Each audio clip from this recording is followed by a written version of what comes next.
Naval Air Station Oceana opened in 1943. In the 75 years since, Oceana has prepared aviators for every battle the U.S. faces. There has been triumph and tragedy, but through it all, there has been a commitment to excellence. Tonight, 13 News Now reporter Mike Gooding shows us how.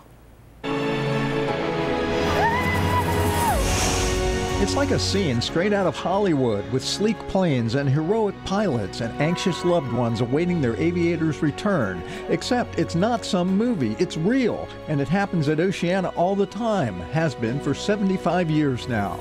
Since their inception in the 1940s, Oceana, Fentress, and Dam Neck really have been supporting armed forces that have fought in every armed conflict from World War II to today's missions in Iraq, Syria, and Afghanistan.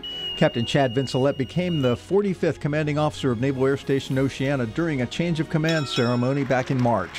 Is this like a dream come true? It is. I feel like I won the lottery. Being a local kid, grew up here. My dad flew out of here. I've flown my whole career out of here, so it really is a dream come true for me to be the commanding officer of Oceana. Vincelette says the base's 75th anniversary is an occasion well worth celebrating. The 75th anniversary really is a celebration of the men and women that have served at Oceana, both military and civilian, because we have a lot of civilians that work here as well. And it's also really, I think, a celebration of the partnership between the Navy and the cities of Chesapeake and Virginia Beach. There have, of course, been times of difficulty and heartache, including earlier this year when Oceana lost 2 officers in an aviation mishap, and 6 years ago when a jet crashed into a nearby apartment complex. Miraculously, no one was hurt in that mishap. In every such instance, the base community came together, rallied, and carried on. That's what professional warfighters do.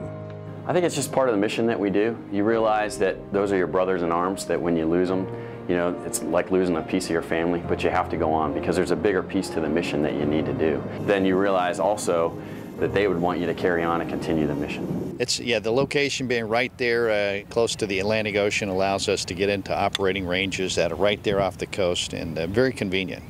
Rear Admiral Roy Kelly is Commander, Naval Air Force Atlantic. AirLANT's mission is to ensure the fleet's assets are prepared to deploy in response to any national security requirements or in support of humanitarian assistance and disaster response. Kelly, who spent many of his younger years flying out of Oceana himself, knows exactly how important this facility is and the people who populate it. As you look at some of the giants within naval aviation, and a lot of them have been stationed or operated out of Oceana. And it's kind of fun to think of all the different leaders across the years that, you know, some of them very well known in this area and throughout the world. But yeah, there's been a ton of naval aviators that have come through Oceana, done their tours, some of them several tours there, and gone on to greatness, if you will, for leadership within the Navy. Kelly says Oceana holds an important place in the hearts of Hampton Roads.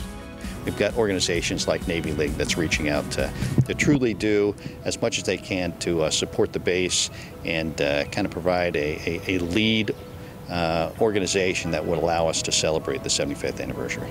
Vincelette agrees. So the community has really embraced Oceana, and the Navy has embraced the community as well. So we're kind of an integral part of that fabric within the community, so it really makes it successful. And the CO says it's a success story that should continue for decades to come. I think for sure Oceana is going to be around for as long as we're flying airplanes in the Navy. Well, tomorrow, catch Mike Gooding's 30-minute special report celebrating this big anniversary. Oceana's 75 years of excellence airs at 1 o'clock tomorrow right here on 13 News Now.